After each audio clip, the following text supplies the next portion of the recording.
안녕하세요. 해결리 수강생 여러분들. 이번 시간부터 또 새로운 챕터를 공부해 보겠습니다. 10장 금융자산이라고 되어 있는데요. 금융자산과 금융부채 회계 처리가 국제회계 기준 방대하죠, 내용이. 거기서 가장 어려운 토픽이라고 볼 수 있겠습니다. 중급 회계, 고급 회계에서 심도 있는 금융자산, 금융부채 회계 처리를 배우게 될 텐데, 회계 원리에서는 그거보다는 좀 쉽게 기본적인 것을 먼저 알아야 되겠죠.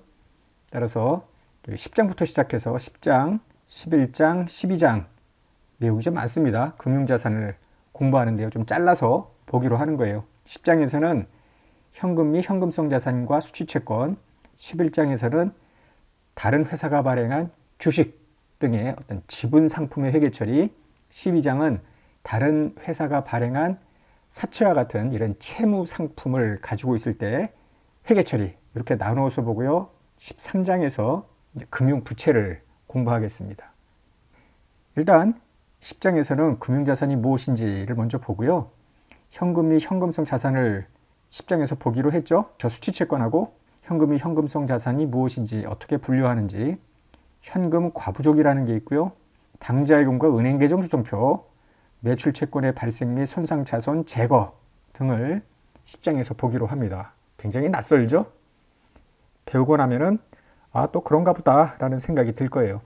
먼저 금융자산이 무엇인지를 살펴보는데 IFRS에서는 금융자산을 다음과 같이 정의합니다. 거래 당사자 1방이 있어요. 또 다른 거래 당사자가 있습니다. 거래 당사자 1방, 동시에 다른 거래 상대방이 있는데 둘 간의 계약인데요. 거래 당사자 1방한테 금융자산을 발생시키고 다른 쪽에서는 금융부채 또는 지분 상품을 발생시키는 모든 계약. 뭐 이런 정의는 했습니다만은 이게 무슨 말인지 혼란스러운데요. 일단 이렇게 생각을 해보자고요. 요 을이라는 회사가 뭔가 사업 확장을 위해서 돈이 필요해. 현금을 조달받기 위해서 을회사가 회사채를 발행한다고 가정하자고요. 그걸 이제 회계에서는 그냥 사채라고 하는데, 사채를 발행했는데 갑회사가 그 사채를 샀어. 그러면은 이쪽으로 돈이 넘어갈 거 아니에요. 그래서 사채 발행을 통해서 자금을 조달합니다. 그럼 계약 당사자 갑은 그 사채를 갖고 있으면서 정기적으로 이자도 받고 만기가 되면은 다시 원금도 돌려받을 것 아닙니까? 계약 당사자 갑은 그 취득한 사채가 금융자산입니다. 발행한 쪽 을은 이 사채가 금융부채입니다. 이럴 수도 있죠. 계약 당사자 을이 현금을 조달하기 위해서 이번에는 증자를 하는 거야. 주식을 발행합니다. 계약 당사자 갑이 주식을 샀어. 돈 주고 샀어. 그러면 이쪽은 자본이 늘어나고요. 회계원리 1장에서 주식을 발행해서 출자를 하여 갑회사를 설립하다 뭐 그런 거 있었잖아요. 그러니까 을회사는 주식을 발행하면서 차변의 현금, 대변의 자본금 뭐 이런 분계를 했겠죠. 이때 그 주식을 취득한 투자자 갑은 대변으로 현금이라고 하면서 차변이 금융자산이고요. 금융자산 중에 이제 지분 상품, 주식 등을 지분 상품이라 합니다. 이 사채 등을 채무 상품이라 하고, 앞서도 얘기했지만 지분 상품 회계 처리는 지금 10장에서 하지 않고 11장, 채무 상품 회계 처리는 12장에서 보자고요. 하여튼 이렇게 한쪽에서는 금융자산, 다른 한쪽에서는 금융부채 또는 지분 상품을 발생시키는 둘 간의 계약을 금융자산이라고 합니다. 금융자산을 구체적으로도 정의하지는 않고 있습니다. IFRS가 대신에 금융자산에 포함되는 항목들을 쭉 열거를 하는데요. 일단 현금이 들어갑니다. 현금은 무조건 금융자산입니다. 교환수단이고요. 앞서 이와 같이 거래 당사자 일방한테 금융자산을 발생시키고 다른 쪽은 금융부채나 지분 상품을 발생시키는 모든 계약, 현금이 계약은 아니죠. 그럼에도 불구하고 교환의 기본 수단이기 때문에 현금은 무조건 금융자산입니다. 다른 기업이 발행한 지분 상품, 즉 주식 등을 가지고 있는 케이스입니다. 단순 투자 목적으로 보유하는 타회사 발행 지분 상품 등이 여기에 해당이 되는데, 어떤 회사는 단순 투자 목적이 아니라 상대방 회사를 지배, 통제할 목적으로 사기도 하죠. A가 B가 발행한 주식의 대부분을 지금 보유하고 있어. 그럼 A가 B를 지배하고 있을 때 고급 회계에서 어떻게 하느냐면은 A가 지배기업, B가 종속기업, 두 회사 재무제표를 합친 연결재무제표를 작성하게 됩니다. 고급 회계에서 배우게 되는데요. 하여튼 이런 경우에 이 A 회사가 보유하고 있는 지배 목적 지분 상품은 우리가 지금 10장, 11장, 12장에서 배우는 금융자산기준서 국제기 기준 1109호가 아니라 다른 국제기 기준입니다. 1110호인데요. 그거는 나중에 배우면 되겠습니다. 회계원리에서 이야기하는 지분 상품은 지배 목적 지분 상품이 아니라 단순 투자 목적 보유 지분 상품의 회계 처리에 국한한다. 이렇게 생각을 하면 되겠습니다. 금융자산에 포함되는 또 다른 것은요. 거래 상대방에게서 현금 등 금융자산을 수취할 계약상의 권리도 금융자산입니다. 예를 들어서 상대방이 사채를 발행해. 그럼 내가 그거를 이자를 얻을 목적으로 샀어. 채무상품. 여기에 해당이 되고요. 그것 이외에도 이미 우리가 1장, 2장에서 배웠듯이 상품을 외상으로 팔거나 용역을 외상으로 제공을 해. 그럼 매출채권이라는 계정을 사용했죠. 자산. 미수금이라는 건 내가 갖고 있는 비품 등의 물건을 팔고 나중에 돈을 받기로 했어. 미수금. 대여금은 상대방한테 돈을 빌려줬어요. 뭐 이런 것들도 다 나중에 현금 등 금융자산을 수취할 계약상의 권리라고 할 수 있죠. 모두 금융자산에 해당이 돼요. 그러면 금융자산이 이것뿐이냐? 아닙니다. 지금 회계원리이기 때문에 단순하고요. 더 나아가서 뭐 파생상품이라든지 자기지분 상품으로 결제되는 계약 같은 경우도 금융자산에 포함될 수 있겠는데요. 이런 것들은 중급회계와 고급회계에서 배우기로 하고 회계원리 수준에서는 이 정도만 알고 넘어가자고요. 교재 437, 438페이지에 걸쳐 네이버 주식회사의 재무상태표 중 금융자산만 표시되는 부분을 여러분들한테 보여주고 있는데요. 유동자산, 비유동자산으로 분류가 되어 있고요. 이 파란색으로 표시된 거 현금 및 현금성 자산, 단기금융상품, 단기손익 공정가치 측정 금융자산, 매출채권 및 기타 자산. 이게 금융자산이고요. 또 비유동 항목에도 이런 것들이 금융자산이 되는데 지금 벌써 보기만 해도 막 머리가 지끈거리죠. 뭐 단기손익 공정가치 측정 금융자산은 뭐고 기타 포괄손익 공정가치 측정 금융자산은 또 뭐야? 헷갈리는데요. 이런 것들은 11장, 12장에서 배우는 것이고요. 일단 본장에서는 현금 및 현금성 자산과 뭐 매출채권, 기타채권, 장기로 가면 이런 매출채권, 기타채권, 매출채권 및 기타채권이 유동, 비유동으로 구분되는 건 이미 5장에서 이야기됐죠. 1년 이내에 회수할 것 같으면 유동자산, 그 이후에 회수될 것 같으면 비유동자산 이렇게 유동, 비유동 구분하기로 했었습니다. 하여튼 이런 것들을 쭉 이번 챕터뿐만 아니라 11장, 12장까지 배우고 나면 별것도 아니네 라는 생각이 들 겁니다. 교재 438페이지 2절인데요. 현금 및 현금성 자산이라는 계정인데 실제 분기할 때는 현금, 예금 뭐 이런 계정을 사용할 거예요. 다만 재무상태표에 표시할 때 좀 전에 네이버에서 보듯이 이런 현금 및 현금성 자산이라고 들어가는데 여기에는 현금뿐만 아니라 표 1에서 보듯이 현금성 자산도 포함되는 개념입니다. 표 1을 보면 현금 및 현금성 자산에 포함되는 항목을 설명하고 있습니다. 일단 현금에는 보유 현금, 보유하고 있는 현찰이죠. 거기에 요구불 예금이 들어가는데 요구불 예금은 회사가 마음대로 언제든지 은행 계좌에서 인출하여 사용할 수 있는 예금입니다. 보통 예금, 당좌 예금을 요구불 예금이라고 하죠. 현금 사례에 통화 대용증권이 있는데요.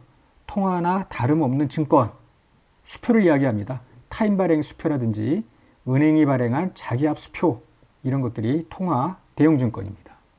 한편 현금성 자산이 여기 또 전부 하나로 포함이 되는데요. 유동성이 매우 높은 단기 투자 자산이래요. 유동성이 높다는 이야기는 현금화 속도가 빠르다라는 거예요. 확정된 금액의 현금으로 전환이 쉽고 가치 변동 위험도 미미한 이런 자산이 현금성 자산입니다. 여기에는 CD라든가 CP, CMA, RP 보통 실무에서는 이렇게 영어로 이야기하는데요. 처음 들어보는 학생들도 많죠. 이 책 각주 3번에 설명이 나옵니다. 양도성 예금 증서라는 것은 정기예금은 정기예금인데 증서로 되어 있고 양수도가 가능한, 양도가 가능한 뭐 이런 예금이라고 보면 되겠고요. 기여보험은 신용평가 기관으로부터 적격 등급을 받은 기업이 발행한 어음입니다. 어음을 발행했기 때문에 그쪽은 돈을 차입을 했을 거고 이거는 그 어음에 투자한 북쪽에서는 현금성 자산이라는 것이죠. CME 어음관리계좌는 금융기관이 고객으로부터 받은 예탁금을 CD나 CP 혹은 국공채에 투자해서 그 수익을 고객한테 돌려주는 금융상품입니다. 환매조건부 채권은 일정 기간 경과 후에 일정 금액으로 다시 매입하는 조건으로 금융기관이 고객한테 판 거예요. 그럼 고객은 일정 기간 동안 확정된 이자를 받으면서 언제든지 되살 수 있으니까 뭐 원금이 부도날 염려는 없겠죠. 뭐 이런 것들이 모두 현금성 자산입니다.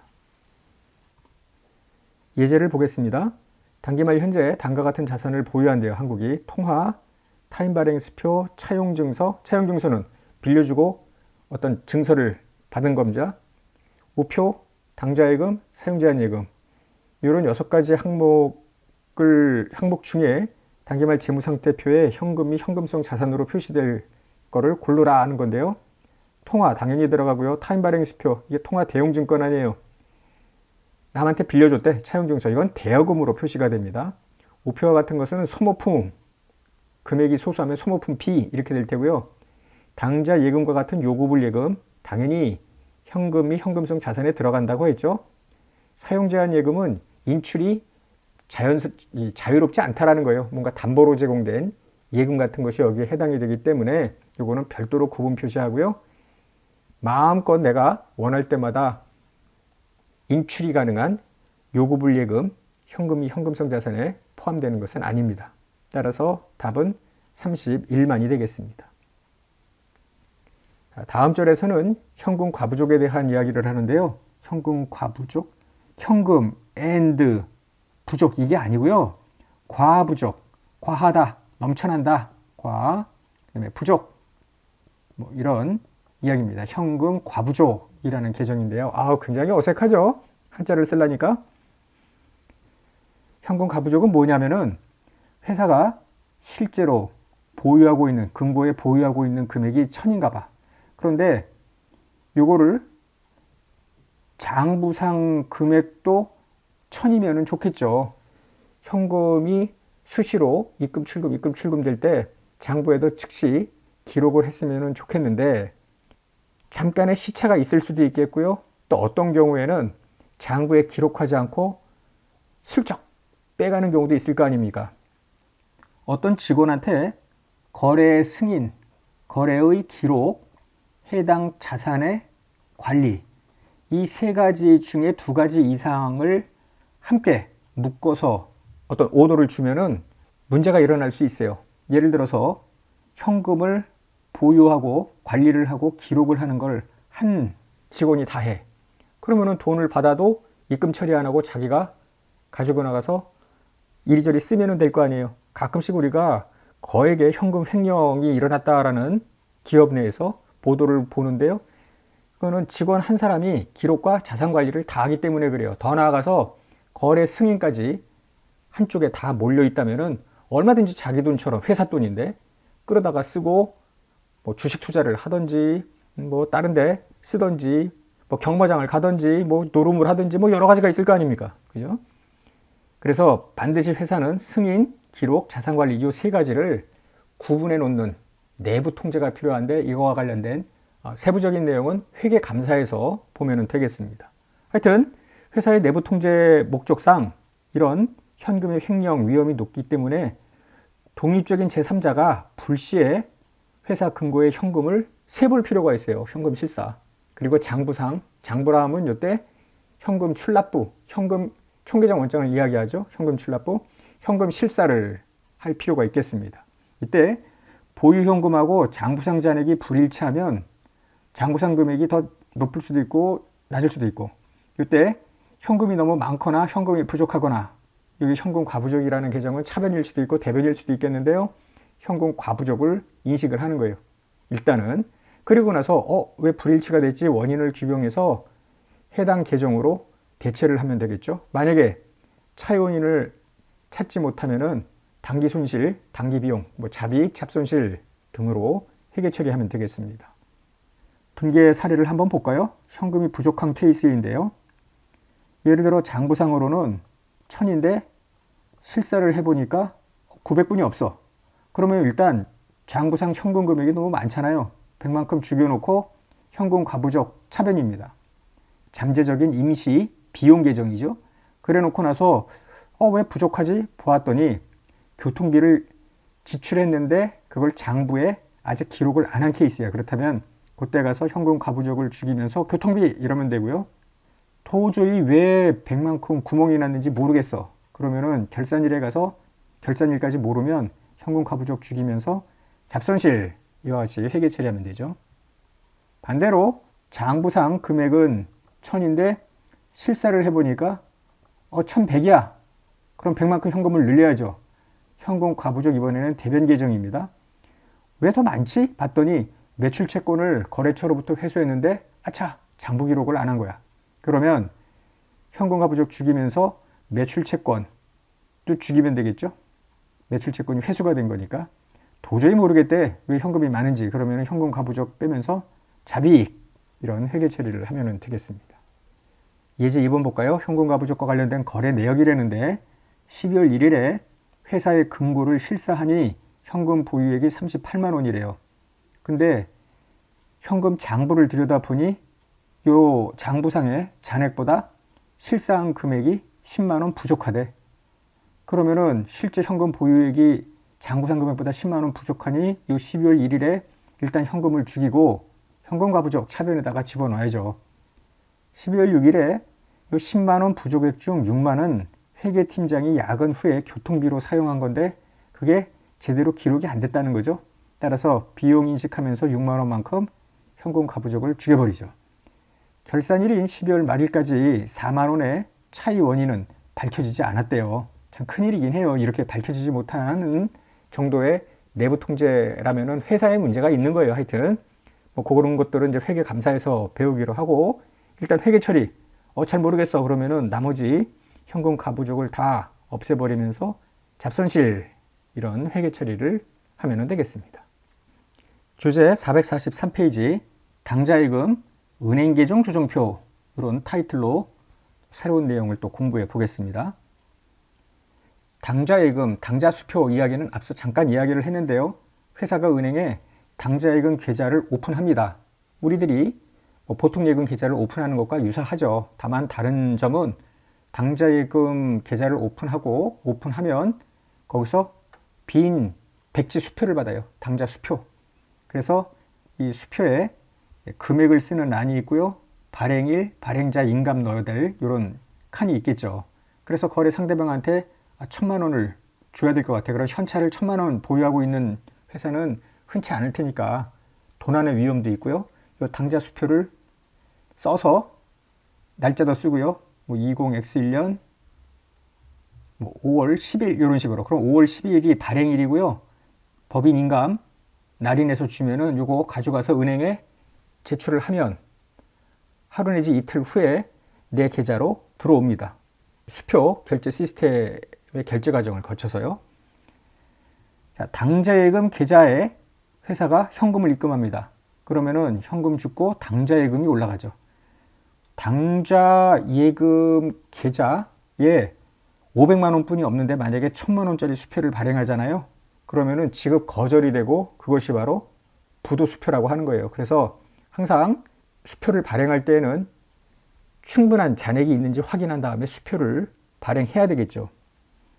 그런데 이와 같이 부도수표가 발생하면은 회사 신용에 데미지가 커요. 일반적으로 회사들은 당좌 차월 계약을 은행과 맺는데요. 당좌 차월은 마이너스 통장이라고 생각을 하면 되겠습니다. 그래서 당좌 차월 계약을 통해서 당좌예금 잔액의 한도를 초과하더라도 일정 금액까지는 당좌 수표가 결제되도록 하는 건데요. 예를 들어서 회사가 당좌 차월 계약을 체결을 했어. 500만큼 체결을 했어. 그러면은 마이너스 500까지는 추가로 수표 발행이 가능하다는 뜻이에요. 자, 예를 들어 당좌 차월 200 발생 후에 당좌 계좌에 50이 입금이 됐고 결산일이 도래한다고 가정을 해봐요. 그러면 당좌 차월 계약은 충분하다 가정하고요. 매입 채무 결제로 1000짜리 수표를 발행을 했다고 가정을 해요. 그럼 매입 채무 죽어버리고 이쪽에 당좌예금 1000 해야 되는데 당좌예금은 잔액이 200분이 없어. 그러면은 미리 당좌 차월 계약을 통해서 한도를 높여놨다면 그 200만큼은 마이너스 개념이잖아요. 그래서 이와 같이 결제가 이루어집니다. 이 대변의 당좌 차율은 부채입니다. 은행이 빌려준 거나 다름없죠. 회사 입장에서는 단기 차입금 계정이나 다름이 없습니다. 그래서 회사는 당좌 차율이 발생을 하면 이때부터 또 이자도 발생하니까 여유자금이 있으면은 당좌예금 계좌에 돈을 입금을 해야 되겠잖아요. 따라서 현금을 입금을 했어. 그럼 현금 줍고 당좌 차율 줍고, 그럼 당좌 차율은 150이 잔액일 텐데 결산 시에 그냥 내버려 두지 않고요. 이 당좌 차율을 단기 차입금 계정으로 대체를 합니다. 즉 당좌 차율은 임시 계정이다 라고 생각을 하시면 되겠습니다. 오늘 강의의 메인이 이제 은행 계정 조정표라는 건데요. 외부 시험에도 종종 나오는 겁니다. 은행 계정 조정표란 당좌예금 장부 잔액하고 은행 측에 우리 회사에 예를 들어 A 회사라면은 A 회사가 유지하는 당좌예금 장부에 잔액이 있습니다. 은행 측 A 회사 당좌예금 계좌가 있을 거 아니에요.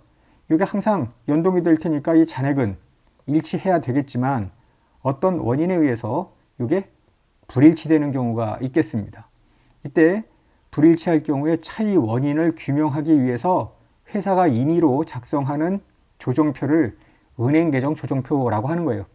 회사가 뭐 반드시 한다기보다는 내부 통제를 유지하기 위해서 정기적으로 혹은 불시에 작성하는 조정표다라고 생각을 하면 되겠고요. 은행 계정 조정표를 작성했더니 차이 원인이 규명이 될 수도 있겠고요. 규명이 안 될 수도 있겠습니다. 작성 결과 여전히 양자가 불일치해. 그러면은 누군가 해먹었구나. 당좌예금 관련 직원이 수표를 멋대로 발행해서 돈을 인출해 갔구나. 뭐 이런 어떤 의심을 하게 되죠. 당좌예금 잔액의 불일치 원인 및 조정 방법을 설명을 하는데요. 일단 먼저 교재 446페이지로 가보면은 은행 계정 조정표 양식이 나오는데 정형화된 양식이 아니라 대략 이런 식으로 회사가 임의로 만든다라고 보면 돼요. 즉 회사 측 잔액, 이게 당좌예금 잔액이고요. 은행 측 우리 회사 당좌 계좌 잔액이 있는데 이게 서로 불일치한데요. 뭔가 양쪽에서 이렇게 조정을 더하기 빼기 하면은 조정 후에 잔액이 나오는데 조정 후 잔액이 같으면은 오케이. 왜냐하면 이 차이만큼만 추가로 장부에 반영하거나 시간이 가면 자동으로 클리어되기 때문에 이게 설령 다르더라도 안심을 할 수는 있겠죠. 이런 식으로 이제 만드는 겁니다. 잠시 후에 자 여기에 들어가는 이 조정들을 표 2에서 설명하고 있는 겁니다. 자 먼저 은행 미기예금이라는 건데요. 이런 거예요. 회사가 타인으로부터 수표를 받아. 그리고 나서 이걸 은행에 입금을 해. 오늘. 그러면 회사는 어떻게 하겠어요? 차변에 당좌예금 이런 분개를 했을 거 아닙니까? 그럼 지금 뭐 매출채권 이렇게 수표를 받아서 입금을 시켰어. 그런데 그 회사의 당좌예금 장부에 입금 처리를 했는데 은행 결제 시스템상 타은행 수표라면은 즉시 결제가 안 돼요. 한 바퀴 돌아야 되기 때문에 하루 이상은 걸리게 됩니다. 그래서 같은 날짜로 입금 처리되지 않았는데 바로 그날이 12월 31일이야. 그러면은 회사 측에서는 이미 당좌예금 계좌에 올라가 있는데 은행 측은 다음 연도 초에 당좌 계좌로 입금 처리가 될 거 아니에요. 시차가 발생할 수 있죠. 은행 계정 조정표에서는 어떻게 하냐면은 은행 측 잔액이 적은 거 아니야. 그래서 은행 측 잔액에 플러스 조정을 한다. 뒤에 보면은 여기 은행 측 잔액에 은행 미기예금 플러스. 은행 측 잔액에 플러스 한다고 해서 은행 장부를 막 이렇게 수정하는 게 아니라 회사가 작성하는 임의로 작성하는 은행 계정 조정표에 플러스 조정만 한다라는 거예요. 이 종이 위에다가 은행은 은행대로 알아서 장부 기록하겠죠. 다음날 그냥 차이가 무엇인지 알아보는 이런 표라고 보면 되겠습니다. 두 번째로는 기발행 미지급 수표 혹은 기발행 미결제 수표, 미인실 수표라고도 하는데요. 회사가 당좌 수표를 발행을 해요. 그러면 분계는 이랬을 거 아닙니까? 대변에 당좌예금, 그 다음에 여기에 차변에는 무슨 부채라든지 비용이라든지 뭐 이런 게 들어갈 거 아니에요. 그래서 당좌예금 장부에서 이미 빠졌어요. 회사는. 근데 수표를 가져간 자가 즉시 자기 거래은행에 이걸 집어넣어야 발행한 회사 계좌에서 돈이 빠져나갈 텐데 수표 소지인이 하루 이틀 뭉긴 거야. 제시하지 않았고요. 그래서 당좌예금 계좌에는 특정 날짜, 뭐 결산일이라면은 아직 출금 처리가 안 돼 있어. 근데 하루 이틀 지나면 수표 소진이 은행에 제시하면서 내 계좌에서 자동으로 빠져나갈 거 아닙니까? 시차만 있을 뿐입니다. 뭐 어느 쪽 오류도 아니고요. 그래서 은행 측 잔액이 회사 측 잔액보다 이 경우에는 아직 인출이 안 됐으니까 많잖아요. 그래서 회사 측 잔액에서 빼는 겁니다. 뒤에 양식으로 가보면은 요 기발행 미지급 수표가 있으면 여기서 은행 측 잔액에서 빼는 걸로 되어 있죠. 한편 요 부분은 이제 회사 측에서 조정하는 건데요. 받으러움의 추심. 어음이라는 건 뭐냐면은 수표랑 조금 다른데요.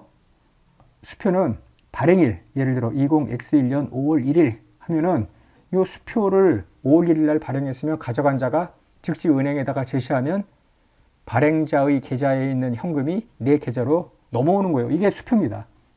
그런데 어음은 발행일이 20X1년 5월 1일인데 지급일이 별도로 되어 있는 거예요. 지급일은 뭐 20X1년 6월 1일 이렇게 한 달 뒤에.